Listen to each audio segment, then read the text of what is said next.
Hello everybody, my name is Bo Dimitrescu and today we're interviewing Anné Linden. She is the director and founder of the New York Training Institute for Neuro-Linguistic Programming, but also one of the original trainers that were certified by John Grinder and Richard Bandler. So Annie, thank you so much for doing this interview with us. You're welcome, you're welcome. It's very nice that you are visiting Holland and doing this training and willing to do this interview, so thank you. You're welcome. As a first question, can you tell us a little bit about your first encounters with NLP and what moved you into setting up an institute and devoting a big part of your life to NLP? Well, I was in training to become a therapist. I had been a professional actor for many years and decided I needed to have some marketable skills so I could feed my kids and pay the rent. And so in the process of doing this and of getting training besides going back to university and getting my graduate degree, I was in training in transactional analysis. And in my group that was being trained as clinical members, there was this man who came back from a conference. I think the conference was in Ohio. And he told us about it, and he told us about these two very entertaining men. And their names were Richard Bandler and John Grinder. And so the next time I heard that these two men were going to be around my area, and actually they were in Manhattan, I decided to go see them.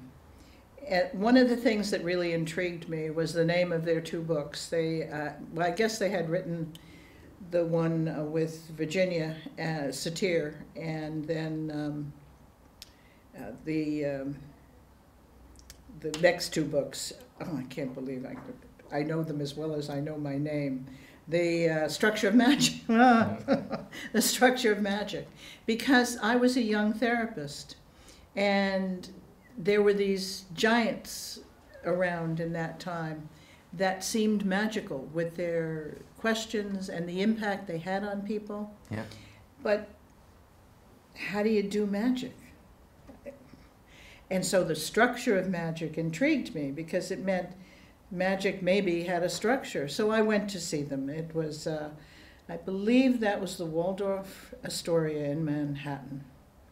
And I was fascinated. And then soon after that, I went through a blizzard to upstate New York to see Richard and Leslie. Mm-hmm. And one of the things they taught that time was the phobia model. And I was a demonstration subject. Now, if I'm going too long, just tell me. But no, I went up, I was a demonstration subject. And I was somewhat phobic of heights. And Richard was doing the demonstration that afternoon. And he was very kind. He really made me feel safe. And he did the process. And, you know, it seemed to work. It was fine.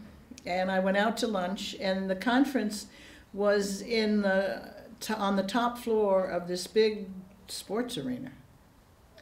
And I came back from lunch, and I was walking down the hall, and I saw an open door, and I sort of looked in, and it was a door to the catwalks around the arena, you know, where they had the big lights and everything, 5 stories up. Yeah.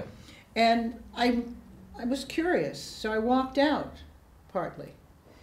Now, you know what a catwalk looks like. It's not solid, and the railing is just a couple of pipes. Yeah.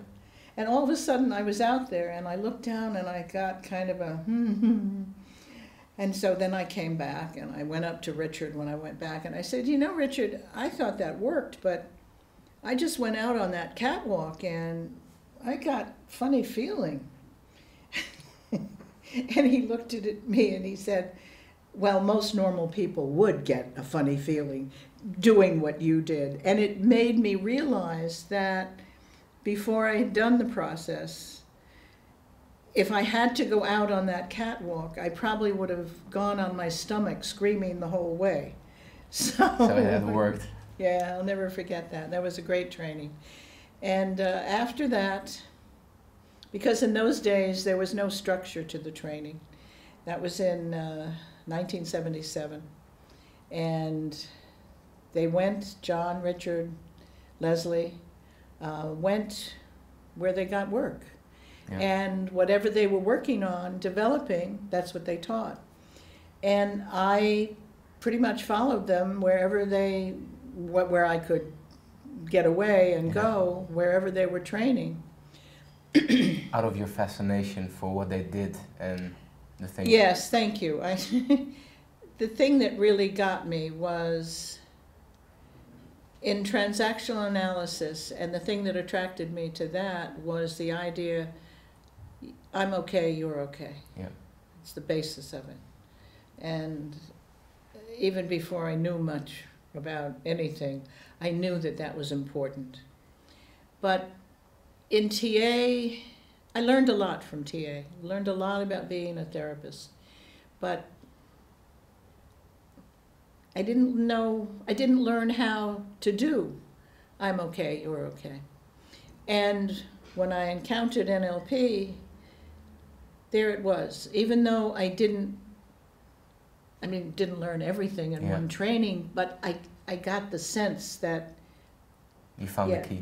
Yes, this is, I'll learn this. Yeah. And so there ended up in the next couple of years a kind of core of maybe 50 people they had a lot more people in their trainings, but there were 50 people, 50 of us, who mostly showed up at most of the trainings. So there was this core. Yeah. And then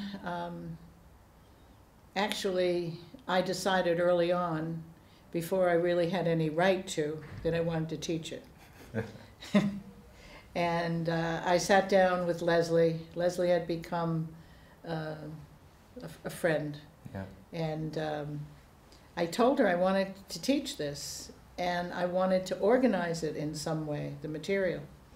And so we sat down and organized a 24-day program of the practitioner. And that's basically the same structure that people use today, although now today I think most people want to do it in 10 or 15 days, or I don't know. Or whatever. Online in a few days. Or, Whatever. But that was the basic structure.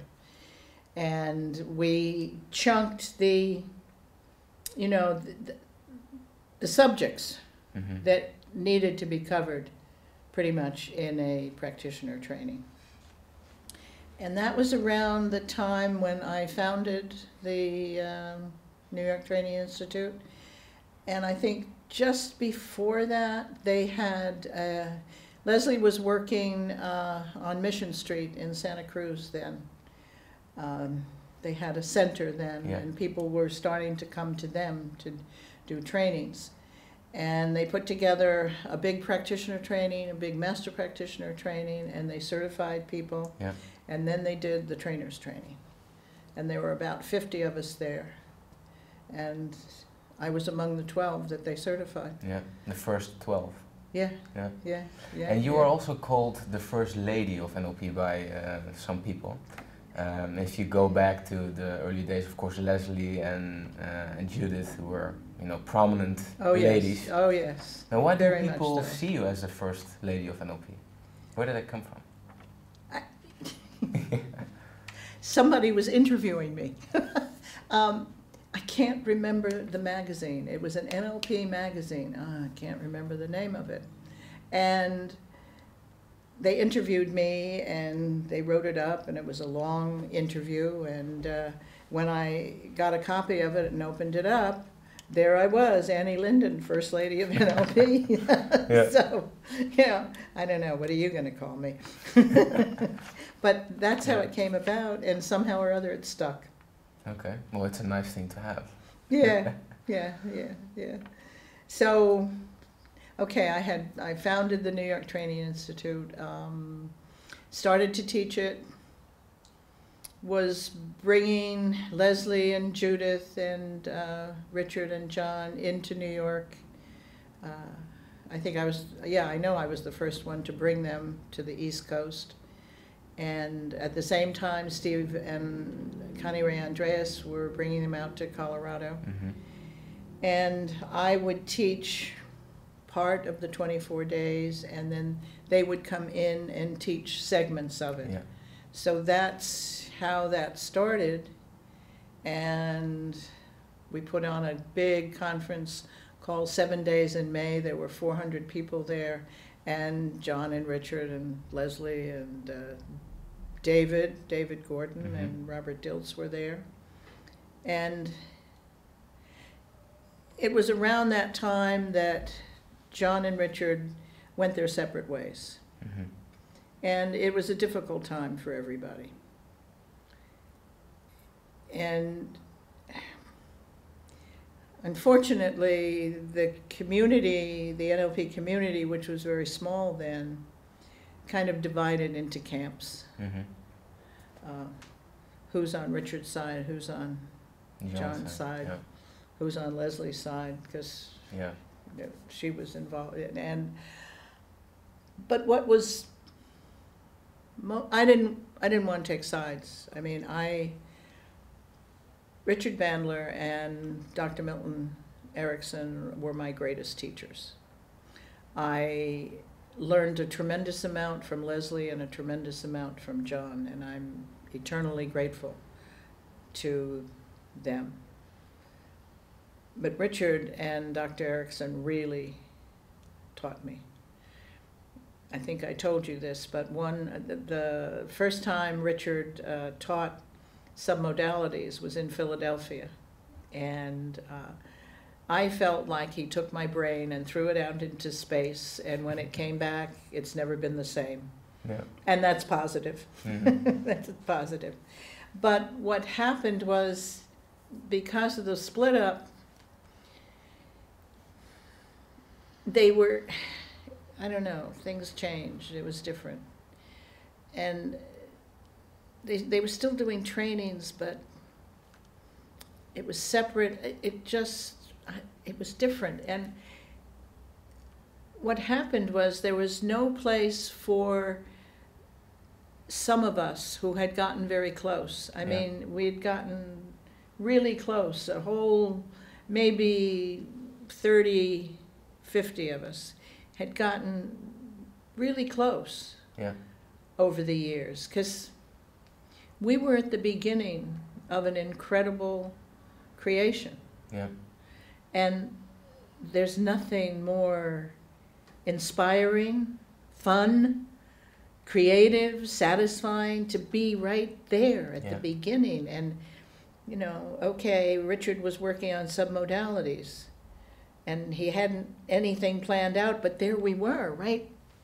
Yeah, you were creating it. At the beginning. I mean, it was so, well, it reminds me of my time when I was acting, and I was very involved in the off-Broadway theater. And in that time, there were many musicians, composers, dancers, painters, poets involved in that whole movement, which was extraordinarily creative, and it was incredible.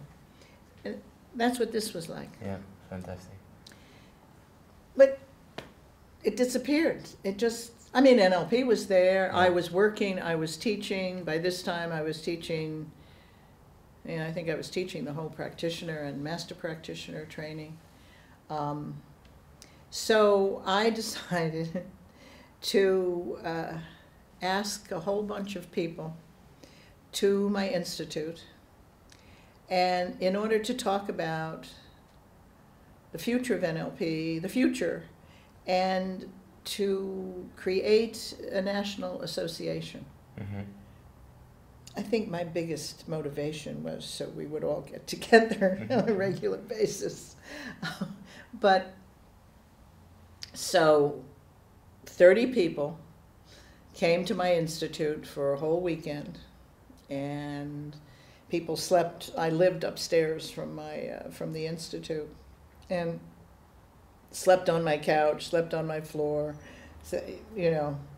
And we worked for 2 days, 2 whole days, and we founded the National Association of NLP, which was the first professional organization in NLP. And that was very exciting. But then, I don't know, people started to fight about what it should be and how it should be. Should it be a professional organization? Should it be just open to anybody and everything? Blah, blah, blah, blah. And I found out I don't like organizations. Yeah.